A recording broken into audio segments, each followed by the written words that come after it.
मैं उस डरावनी रात को कभी नहीं भूल सकता जिस रात मैंने अपना सबसे अच्छा दोस्त सूरज पाटिल को खो दिया था। सूरज और मैं बचपन से ही एक दूसरे के साथ थे। सूरज मेरा दोस्त कम और भाई ज्यादा था। 10वीं कक्षा के बाद हम दोनों ने लातूर के एक प्रतिष्ठित कॉलेज में प्रवेश लिया। हमारे लिए लातूर शहर अनजान था, पर कुछ ही दिनों में हम उस शहर का चप्पा चप्पा जान गए थे, क्योंकि सूरज और मैं पूरे दिन गांव में बाइक से घुमा करते थे। हम दोनों रोज रोज उसी शहर में घूमकर बोर हो चुके थे। इसलिए एक रात हमने लॉन्ग ड्राइव पर जाने का फैसला किया। हमने कामी गांव के जंगल में जाने का प्लान बनाया। हम कामी गांव के जंगल में कभी नहीं गए थे, पर हमने सिर्फ इतना सुना था कि कामी गांव का जंगल सिर्फ नाम का जंगल है, क्योंकि वह हरे भरे पेड़ों के सिवाय कुछ नहीं था, क्योंकि उस जंगल में जो भी जंगली जानवर थे वो शिकार के कारण खत्म हो चुके थे। इसलिए रात में लॉन्ग ड्राइव पर जाने के लिए वह जंगल बिल्कुल सुरक्षित था, और उसी रात पूर्णमासी की रात भी थी, मौसम भी अच्छा था। इसलिए मैं सूरज के साथ कामी गांव के जंगल में जाने के लिए राजी हो गया। रात के 11 बजे हम कामी गांव के जंगल में दाखिल हो गए। हमने जैसा सुना था वैसे ही जंगल का रास्ता मक्खन की तरह मुलायम था। हमारी बाइक हवा से बातें करने लगी थी।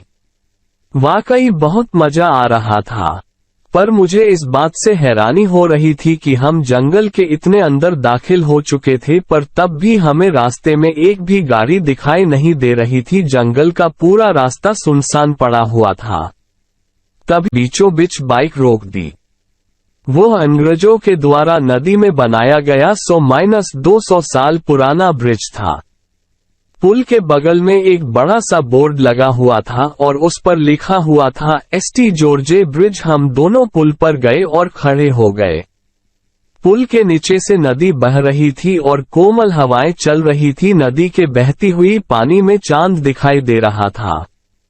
इतने में दूर जंगल से भेड़िए की रोने की आवाज आई और पुल के ऊपर से बहने वाली हवाएं अचानक रुक गई। नदी का पानी थम सा गया और चांद एक काले बादल के पीछे गायब हो गया। तभी हमारे सर के ऊपर से एक टिटहरी भयंकर आवाज में चीखती हुई मंडराने लगी। मालूम वो हमसे कह रही थी कि यहाँ से जल्दी से भाग जाओ।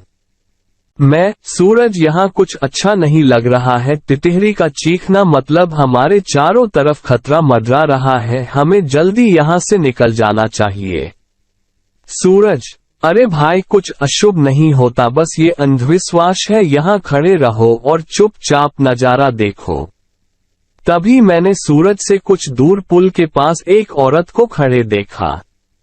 दूर से तो वो दिखने में सुंदर लग रही थी, पर वह पुल के नीचे नदी में झांक रही थी। मैं उसकी तरफ देख ही रहा था कि इतने में वो औरत पुल के ऊपर चढ़ गई।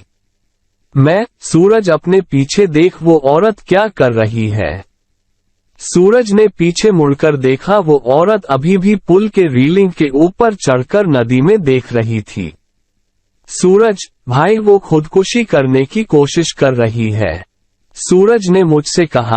खुदकुशी? ये शब्द सुनकर मेरे हाथ पैर कांपने लगे, क्योंकि जब मैं एक बच्चा था तब मेरे दादाजी ने खुद को फांसी लगा करके खुदकुशी कर ली थी, और वो मैं ही था जो उन्हें पहली बार फांसी पर लटकते हुए देखा था। इधर सूरज उस औरत को रोकने के लिए उसकी तरफ भागा, लेकिन मैं वही खड़ा रहा, क्योंकि फांसी पर लटकते हुए मेरे दादाजी मेरे सामने आ रहे थे। सूरज तेजी से चिल्लाया, अरे चाची, क्या कर रही हो, उतरो वहां से, गिर जाओगी। सूरज की आवाज सुनकर मैं होश में आया। सूरज उस औरत के बहुत ही करीब जा पहुंचा था और तभी वो औरत नदी में कूद गई। तब तक मैं दौड़ते हुए सूरज के पास जा पहुंचा। वो औरत हमारे सामने नदी में डूब रही थी और चीख रही थी, बचाओ बचाओ, पर हम उसे सिर्फ डूबते हुए देख रहे थे, क्योंकि हम दोनों बहुत ज्यादा डर गए थे। वो औरत मदद के लिए बुला रही थी। फिर तभी सूरज ने अपनी टी शर्ट उतारा और पुल के रेलिंग पर चढ़ गया। मैंने उसका हाथ पकड़कर उसे रोकने की बहुत कोशिश की, लेकिन वह नहीं माना। उसने मेरे हाथ से अपना हाथ छुड़ाकर उस लड़की को बचाने के लिए नदी में कूद गया। सूरज नदी में कूदते ही उसने अपने आसपास देखा तो उसे वह औरत कहीं भी दिखाई नहीं दे रही थी। उसने सोचा कि वह डूब चुकी होगी। फिर उसने गहरी सांसें ली और पानी के अंदर डुबकी लगाई। कुछ देर बाद वह पानी के ऊपर आया, लेकिन वह लड़की कहीं नहीं दिखाई दे रही थी। मैंने आंखें बंद करके भगवान से प्रार्थना की, लेकिन जब मैंने आंखें खोली तो मेरे बगल में ही पुल की रेलिंग पर वही औरत बैठी थी जो कुछ देर पहले नदी में कूद गई थी। वह किसी जंगली जानवर की तरह पुल की रेलिंग पर बैठी हुई थी और नदी में सूरज की तरफ देख रही थी। मैं मन ही मन सोच रहा था कि तभी मुझे लगा कि ये औरत नहीं बल्कि एक चुड़ैल है और मैं डर के मारे कांपने लगा और चुड़ैल मेरे तरफ देखकर मुस्कुराई और फिर नदी में छलांग लगा दी। सूरज आखिरी बार चिल्लाया और चुड़ैल उसे पानी में अपने साथ ले गई। कुछ देर तक पानी में से बुलबुले निकलते रहे पर कुछ देर बाद वो भी बंद हो गए। मैं आंखें फाड़ फाड़ कर नदी में देख रहा था और सूरज को पुकारता रहा और इतने में नदी के पानी में खून दिखाई दिया। मेरी आंखों में आंसू आ गए और मैं समझ गया कि उस चुड़ैल ने सूरज को मार दिया है। मैं वो सदमा बर्दाश्त न कर सका। मेरी आंखों के सामने अचानक अंधेरा छा गया और मैं उसी जगह पर बेहोश हो गया। जब मुझे होश आया तब सुबह हो चुकी थी। मैं 4-5 लोगों से घिरा हुआ था। पुल पर काफी सारे लोगों की भीड़ जमी हुई थी। लोग पुल के नीचे झांक कर देख रहे थे। मैं उठा और दौड़कर पुल के पास गया और देखा पानी में नदी के किनारे सूरज की लाश तैर रही थी। उस चुड़ैल ने बड़े ही बेदर्दी से सूरज के सीने से दिल निकाल लिया था। मेरा सबसे अच्छा दोस्त मुझे छोड़कर चला गया था। उस दिन मुझे कामी गांव के लोगों से पता चला कि उस नदी में 100 साल पहले से किसी चुड़ैल का वास था। असल में हुआ ये था कि अंग्रेजों के जमाने में एक अंग्रेज अफसर ने सुंदरा नाम के एक औरत का बलात्कार किया था। ये बात आसपास के हर गांव में फैल गई थी। इसी कारण सुंदरा से गांव की कोई भी औरत बात नहीं करती थी, क्योंकि सब लोग कहते थे कि उसकी पवित्रता नष्ट हो चुकी है। गांव के लोग उसे हर दिन ताने मारते थे। कुछ दिन बाद सुंदरा के पति ने भी उसे छोड़ दिया। तब सुंदरा अपने घर चली आई। कामी गांव ही उसका मायके था, लेकिन वहां भी उसे बहुत सारी बेइज्जती झेलनी पड़ी। वो हर दिन लोगों के ताने सुनकर तंग आ गई थी। इसलिए एक दिन पूर्णमासी की रात सुंदरा ने कामी गांव के एसटी जॉर्जे ब्रिज से नदी में कूदकर खुदकुशी कर ली थी।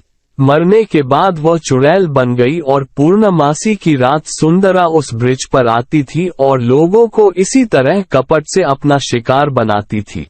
कामी गांव के कुछ बुजुर्ग लोग ये भी कहते हैं कि 100 पुरुषों या लड़कों का दिल खाने के बाद वह चुड़ैल फिर से एक सुंदर औरत बनने वाली थी। इसलिए वह सिर्फ पुरुषों और लड़कों को अपना शिकार बनाती थी और उनका दिल कच्चा चबा जाती थी। सूरज के मारने के बाद कामी गांव के एसटी जॉर्ज ब्रिज पर कभी भी वह चुड़ैल दिखाई नहीं दी। इसीलिए कामी गांव के लोग कहते हैं कि मेरा दोस्त सूरज उस चुड़ैल का आखिरी शिकार था और उसके बाद वह फिर से जिंदा और सुंदर स्त्री बन गई और अभी वह किसी आदमी के साथ सामान्य जीवन जी रही होगी। आशा करता हूँ आपको आज की ये हमारी कहानी पसंद आई होगी। अगर हाँ तो वीडियो को लाइक और चैनल को सब्सक्राइब जरूर कर दे और बेल नोटिफिकेशन ऑन कर दे, जिससे हमारी आने वाली अगली कहानी आपके पास सबसे पहले मिलेगी।